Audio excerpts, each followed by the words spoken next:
This is Sebastian Piccioni, and this is F3G2 coming at you eventually, because this episode will probably get put up late because congratulations to Mr. Stephen Jondu and his wife, geek extraordinaires of Gonna Geek. They are the geeks who were gonna in the first place. Apparently they weren't just gonna, they did, because they're having a new kid. So welcome, little baby geek. Congratulations, it's a geek. Gets in trouble. For her father, he didn't say what they were having, and I didn't think to ask because he seemed kind of busy. But all right, let's review some comical books. Superman Doomed. Now, I have two separate reviews. One is just a total underwhelming sense of meh. The other is a total overwhelming sense of greatest thing ever. How can you have these reviews for the same book, you ask? Well, I'll tell you. Superman Doomed story started out strong. You were enjoying it. It pulled a marvel. It started out, ooh, I like this. And then quickly went in too many directions with no actual destinations. Much like a Marvel event. So, you know, they've been becoming more Marvel and more Marvel-esque with the New 52. And it worked there. Can't think of a worse insult for DC. However, it ends with Superman shoving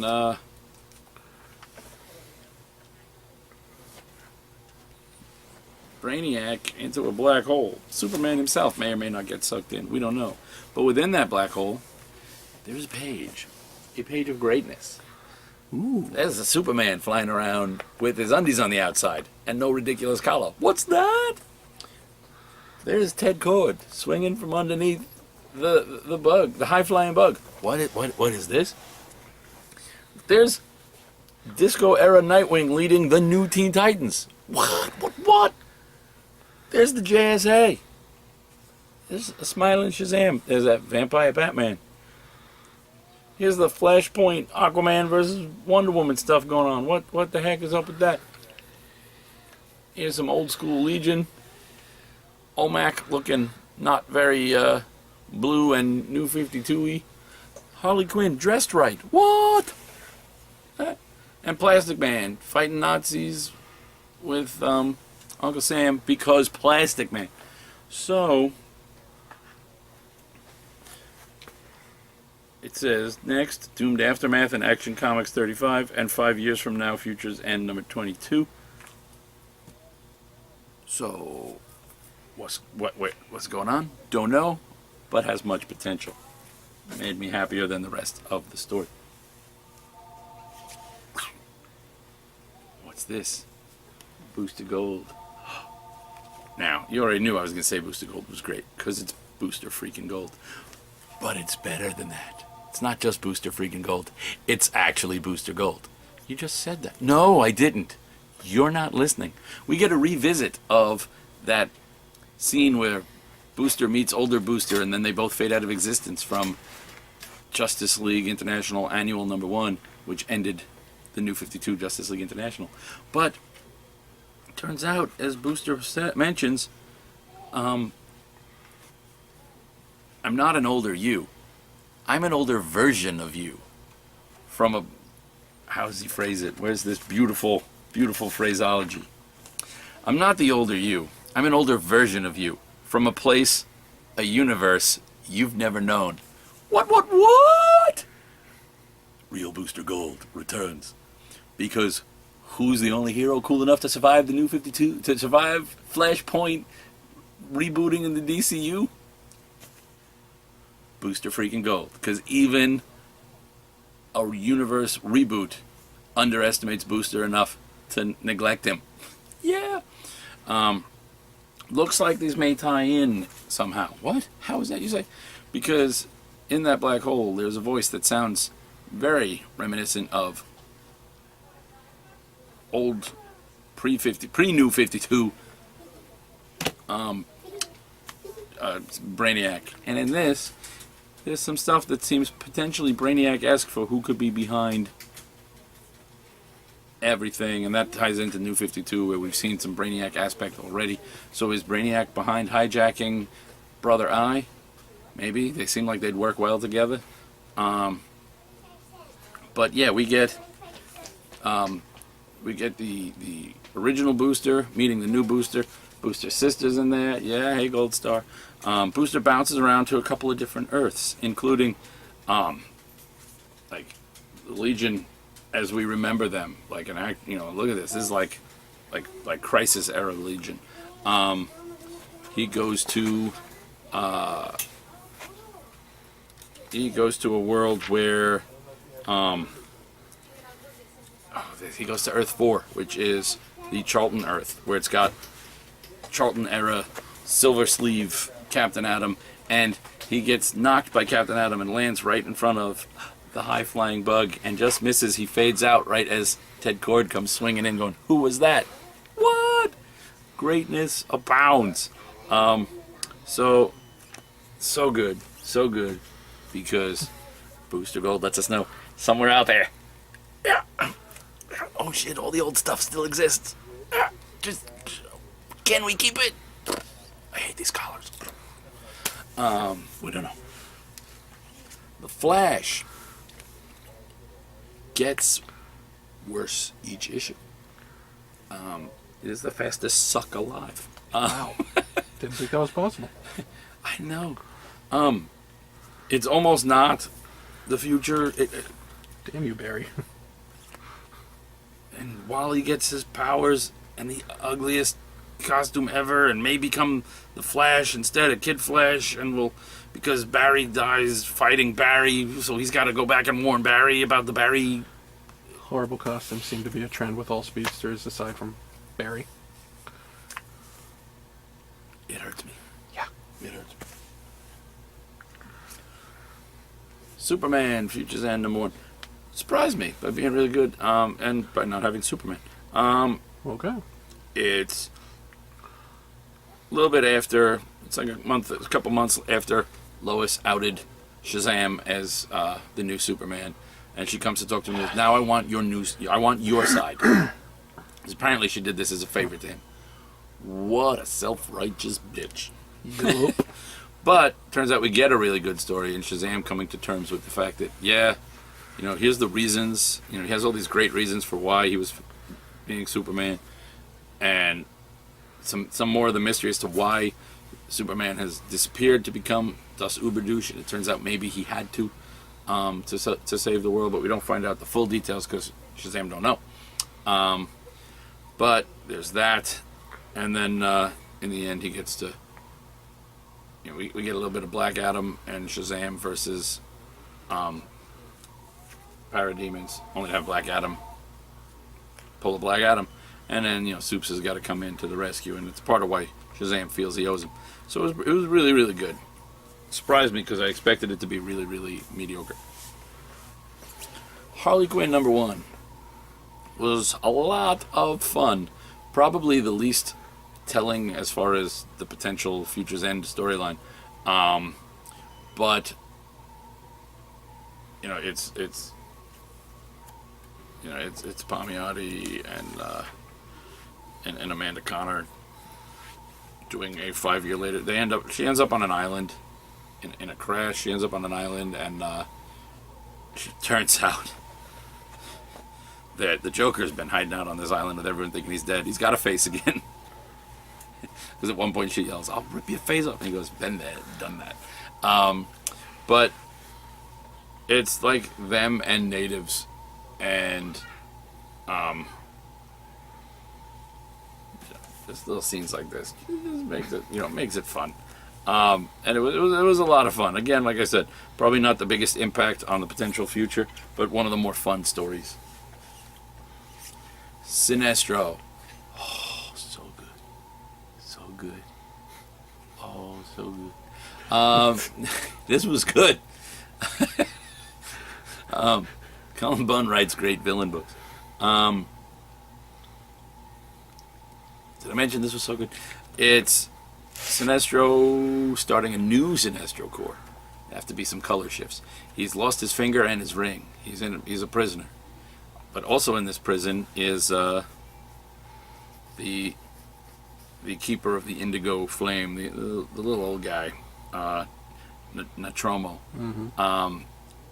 Not Nostromo, like a certain other site listed him as. Nostromo. You're silly. He's not the ship that the aliens were on. No.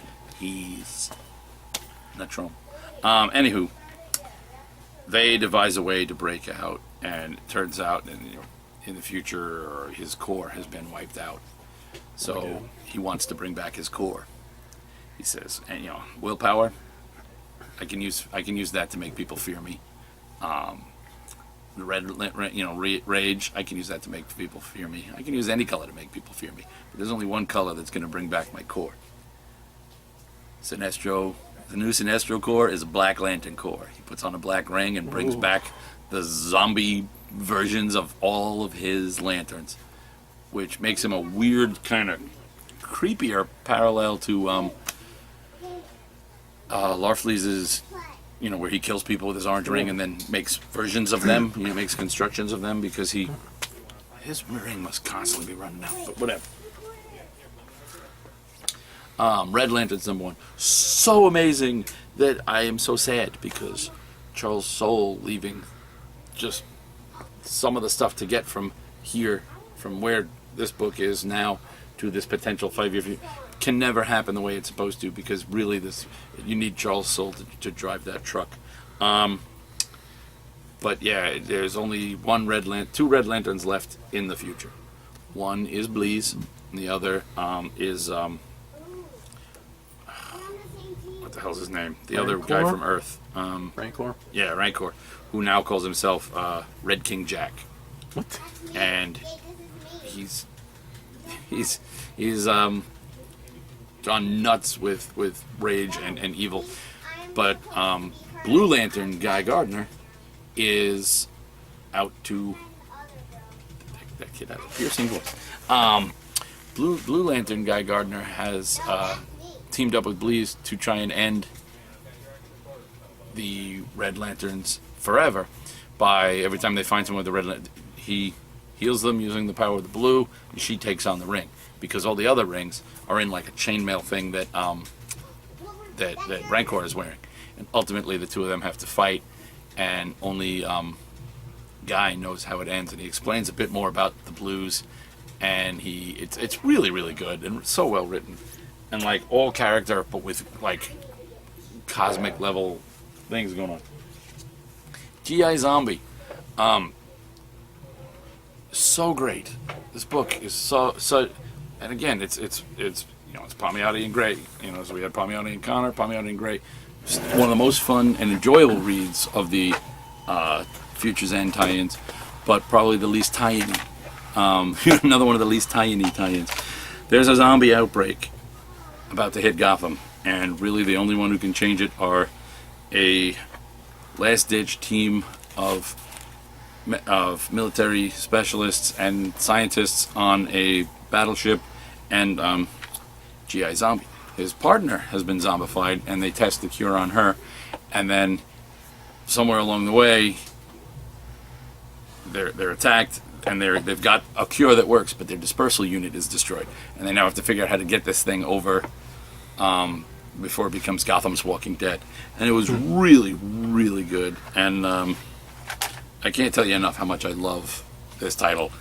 I decided to check the first one out on a whim of, I was sad that my All-Star Western was ending, and if All-Star Western had to end, if this is what I get out of it, then that takes a lot of the sting off, because I loved All-Star Western, but this book is so much better than it really should be. Palmiotti, Gray, well, I would add Connor in this, but Amanda Connor is not underrated. Everybody loves Amanda Connor on everything. But Palmiotti and Gray are so underrated because everything they write is great, and most of the world kind of shrugs and goes and buys, I'm gonna buy the 53rd Superman title, or I'm gonna buy Deadpool jerks off on the universe, or whatever the hell it is people are buying. But these really, really, really great books.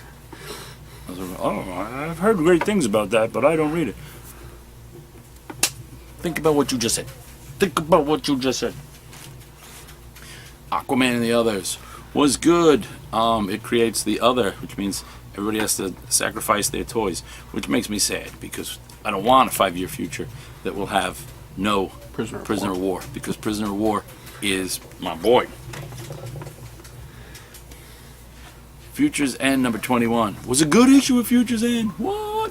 Oh, number 22 is coming up, and that's supposed to where the doomed level is number 22. Interesting. So next week we'll have to look for number 22. But this was good, and it explains. It was good mostly because it focused on stuff I give a crap about, and it's got Cully Hamner art. What? So gorgeous, so gorgeous. And basically it's over on Green Arrow Island, where it turns out Green Arrow and Red Arrow are there, but Red Arrow is the Red Arrow from Earth 2. All right, so he's teamed with Green Arrow, and they are explaining to Barda what happened to Mr. Miracle and the Lois Red Tornado and all the other people who escaped from Earth 2, and why they need to take out Cadmus Island. And yeah, this. I want to live in a world that has Green Arrow Island and Cadmus Island. These are just, this is just great. And I'll just, start a hotel on Kui and call it a day. Woo! But this was so good. And as we know, that's not light praise, because I have not been a huge fan, by and large, of the Future's End story. But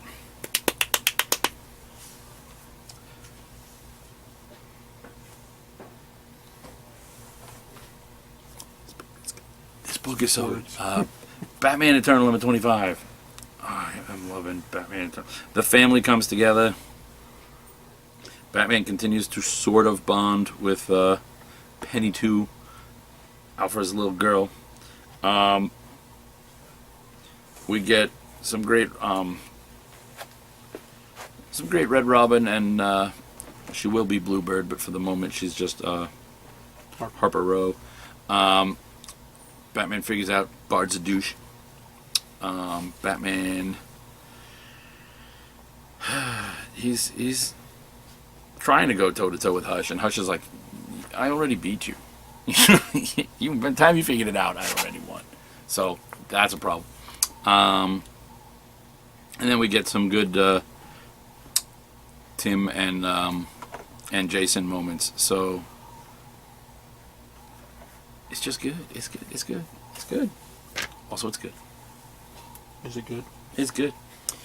Amazing Spider-Man Learning to Crawl 1.5. I think this ends this. Why are you still reading those? Because I stopped buying it. But I read it because I needed an ending, and I got an ending. Was it anything worthwhile? The ending was better than most of the story. The whole story, the problem with it is it was unnecessary. True.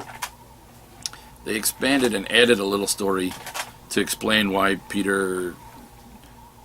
it gives an explanation for why Peter makes the jokes that he does, and why Peter, really embraced himself in the whole idea of with great power comes great responsibility. But Uncle Ben saying that and dying was a good enough reason, and the idea of he was just a kid when he got the powers, so it was nervous banter that became his trademark, worked just as well, if not better, than the explanations given here. So really this entire thing was just an unnecessary crammed in backstory that probably means that since Dan Slott wrote it, and Dan Slott's writing Spider-Man, that the Clash, this lame, unnecessary character ruining the name of a perfectly good band, will probably return. Yay, Marvel. Huzzah.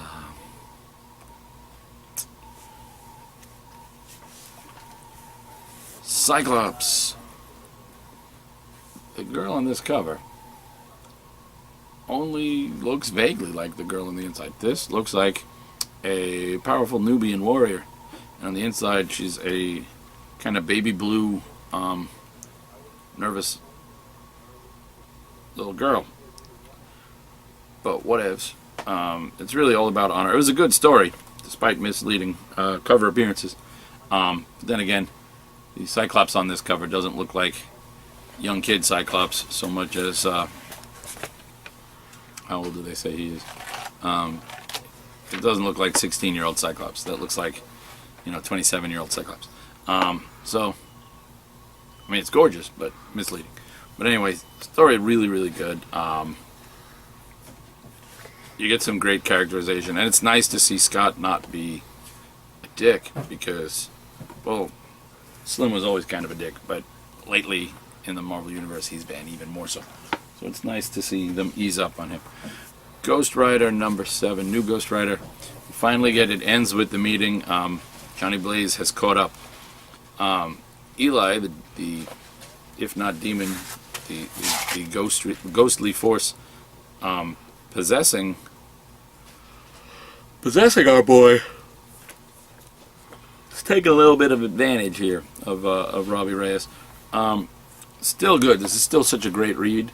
The art, not as much. I mean, nobody's going to live up to the art that was, but even more so is the fact that the art that's in here looks like a cross between graffiti and the stuff that like 8th through 10th grade boys do in their notebooks when they should be doing schoolwork. And on one level, the fact that there are lots of gangs and inner cityness, and our young hero from that kind of neighborhood. On the one hand, that kind of works for this, but on the other hand, it's not like clean enough. Some of the art ends up kind of muddy and confused, but also maybe it's just that I teach and I see this kind of stuff so much that I don't want it. I don't want to pay for it. It's Not to mention, it was such a well-established art style from that first arc. Yeah, and it gives it ends up overall, what it really does is it gives it an unfinished and unprofessional kind of look. Versus, it looks like, and this was inked with a Sharpie on a desk. Yay, Marvel. Not like on paper, but on a desk. And I don't mean to, like, I'm not beating up on, I don't know who the artist is on this, I didn't really look. I don't mean to, be like, oh my god. It's just,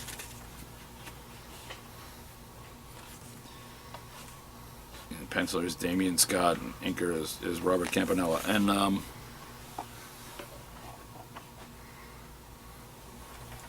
yeah, it's very unfinished. Makes you wonder sometimes in the comic world. Edge of Spider-Verse number 3.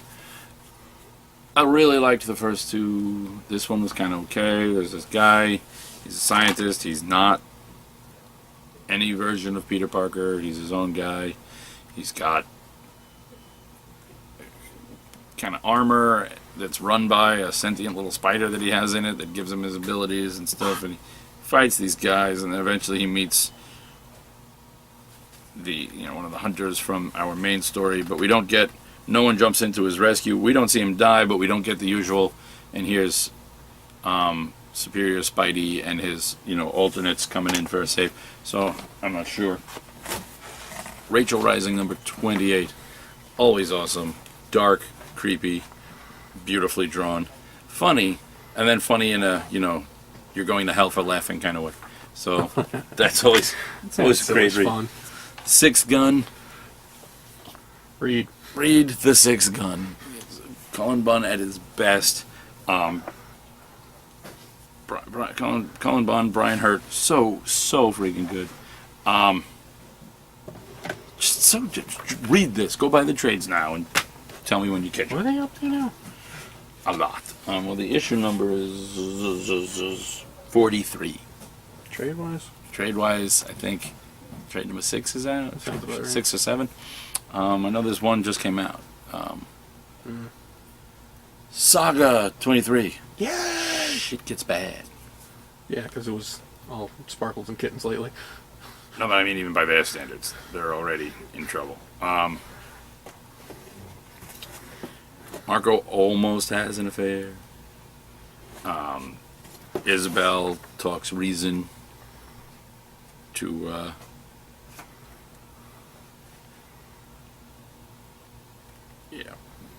and then betrayals, heartbreak, and potentially either things are going to get really messy, or we're going to have the most unlikely team up of Marco and Prince Robot the Fourth. I'm hoping for the unlikely team up. I want this to be Either or will be good. the greatest like buddy cop movie in space ever done.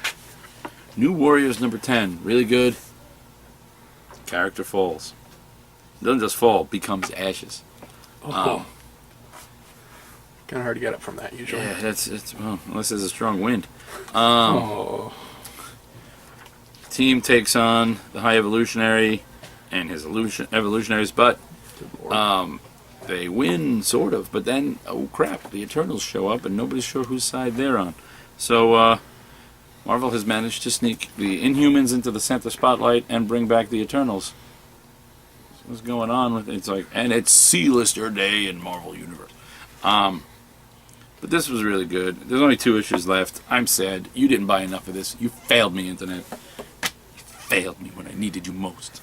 You think they're going to just put Speedball on the Avengers? If they do, they're going to use them like Cannonball and Sunspot, where they get like every 16th issue focuses on them, and then you never fucking see them again. Or maybe Thanks, they'll make them penance again. Thanks, Internet. Don't even go there. Yeah, because they wouldn't do that. I said don't let them hear you. You give the internet worse ideas Like than I do. I get it's like, hey, we're going to give you back Blue Beetle and Booster Gold, but you have to lose Speedball again. What? Why, comic book gods? Why? Because it amuses us. Damn them and their amusement. Mighty Avengers number 14 is good. It ends the arc and the run because it will be relaunched in November. I guess we're going to skip October. But it'll be relaunched in November as Captain America and the Mighty Avengers with the Sam Wilson, Falcon America leading. Because they need to be Because relaunched again. I don't know, I sometimes have mixed. I love this book. I love all these characters, but I can't help but notice that in Marvel's attempts at hey, we're multiverse over here, okay? Not multiverse, but multi-diverse over here. We're gonna have, we've got a whole bunch of non-white superheroes, a whole bunch of black superheroes, and a couple of Hispanic superheroes, but they've segregated all of them to their own Avengers. And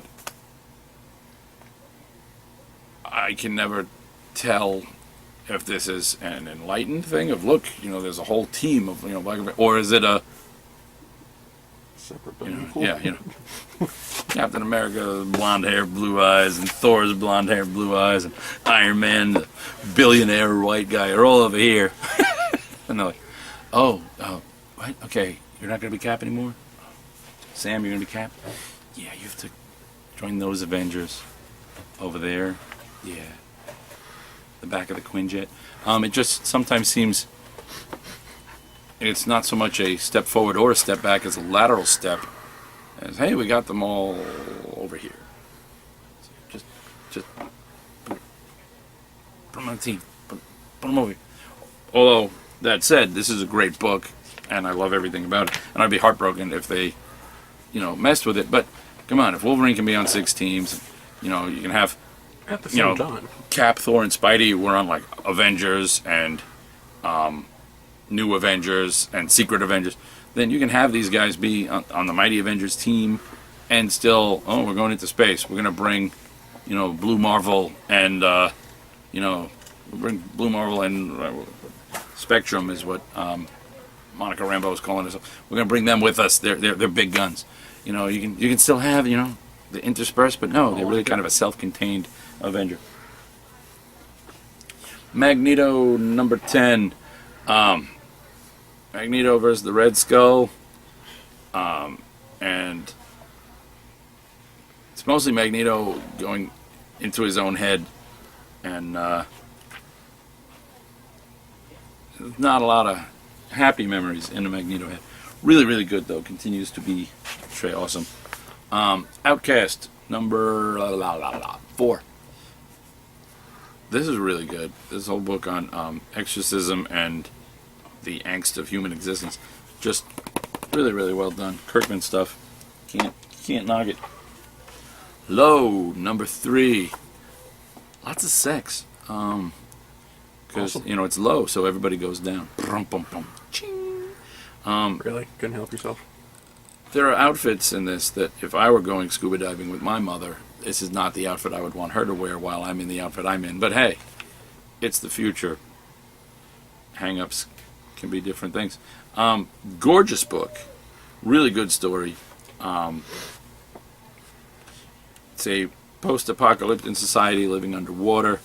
They've been sending scouts out to try and find other places to live and chances to survive, but the scouts always come back and land on the surface.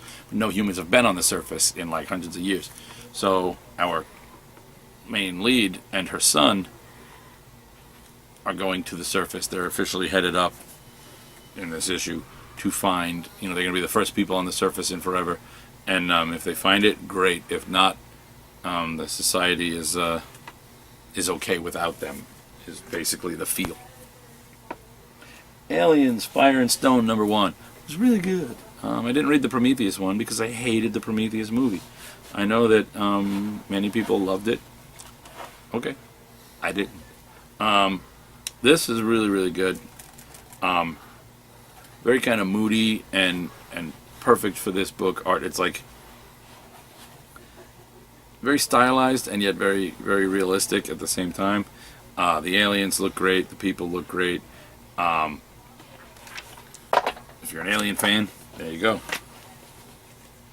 Ghostbusters Mass Hysteria. This is number 20. The only thing wrong with this book is that this is the last issue. My heart shattered. So good. Oh, I feel so bad for Winston. But so good. We will get the Ghostbusters TMNT crossover, but I want more. We need to return to this. And look at this wraparound Please cover. give us an annual. Look at that. You get like a Ghostbusters looking like the JLI cover, and then there's the rest of the supporting cast of this comic. So look at that. That's just great. That's just great. Also, it's great. But it's over. Oh. Loki #6 was good. Doom's a dick. Duh. Loki's a prick. Mm-hmm. Old Loki's an evil dick prick. Damn. Amazing X-Men. The great beasts have arisen and are at war. It's not going well for all but one of the great beasts. It's definitely not going well for our heroes. And Iceman makes some new weird little friends that would make our boy Jared completely jealous. They're like little tiny wolf men things. Jared's like a little tiny wolf man thing, but they're spirits of the cold, and when it looks like they're dying, they're all attracted to him because his cold kind of revives them. So he's like their savior and resurrect. I'm hoping that maybe one stays. An Iceman can have like his equivalent of Bamfs. Or Lockheed or something.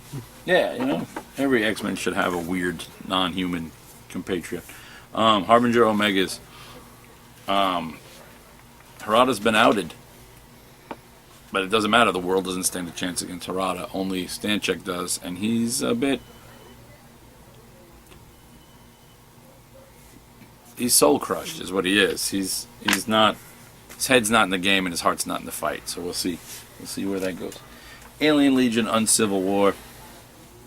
I believe this is the last issue. I wouldn't quote me on it because I tend not to know unless they say number 4 of 4 on the cover.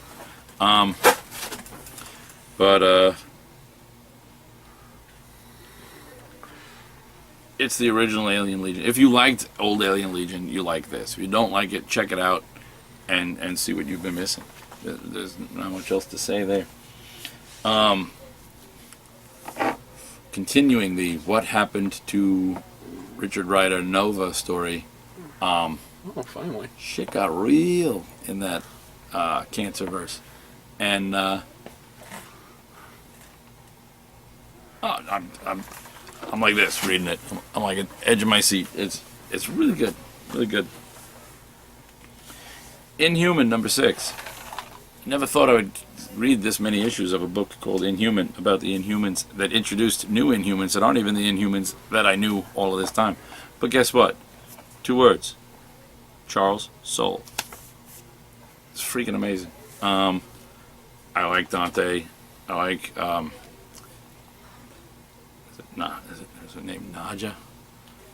This like flying snaky reptile woman. Probably Naga. This guy who can control. Well, it's got a J though.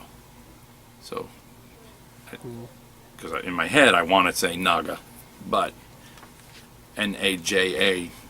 I can't wrap my head. I can't. The same head that wants to call her Naga can't wrap around how that would be pronounced Naga. So she's like Naja or maybe Naha. Could work. Just sounds like agreeing with him. Naha. But most interesting trap from prison for Medusa ever. She's got like hair cuffs. It's like all these beads. First I didn't know it was her. There's like all these weighted beads in it so that she can't move her hair in. And I was like, oh, that's actually it must have taken forever to put on. But it's like evil security cosmeticians. There's now a Terrigen shortage, so not so much mist left. But since they dumped it all over New York, I don't think they really need too much more at the moment.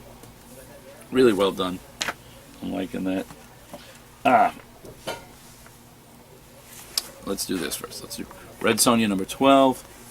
Wrapping up this story so beautifully.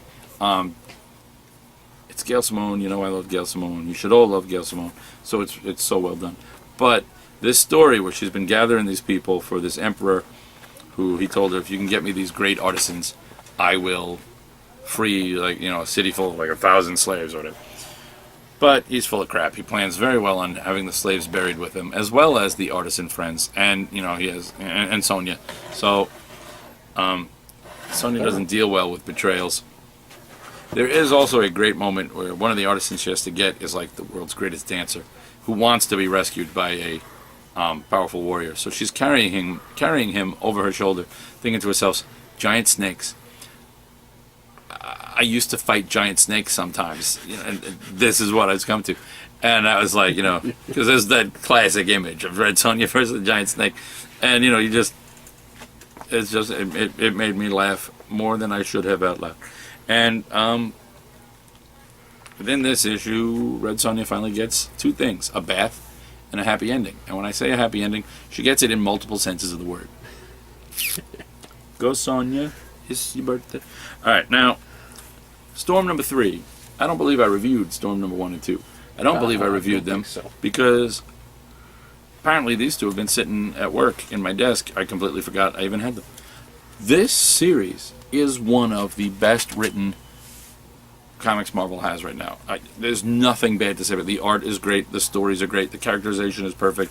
And within each issue, you get the first issue is Storm versus anti-mutant racists, just reminding you that Storm is badass, clever, powerful, smart, sexy. She's the whole package. All right.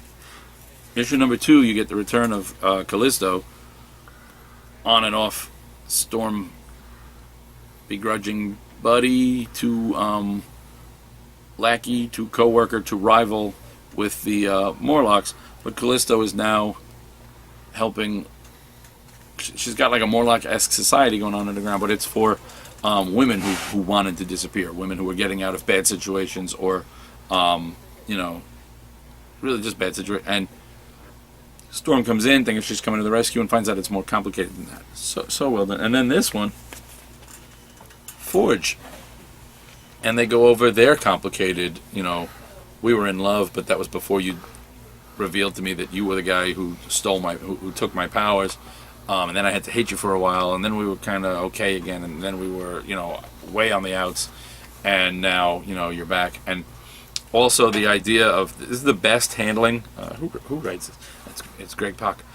This is the best handling in any comic book of the whole, why don't superheroes just use their powers to, instead of fighting supervillains, why don't they use it to, save the world, and,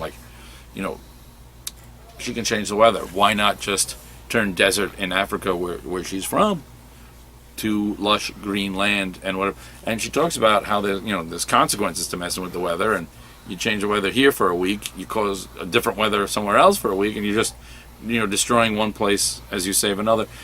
And how she doesn't really have the right to just come in and say, I'm going to save it, I'm going to save you. Now this is how you have to live. People should have a choice in how they're going to live regardless. So it's really, really, really well done. And it would appear that's all. Good night, interwebs.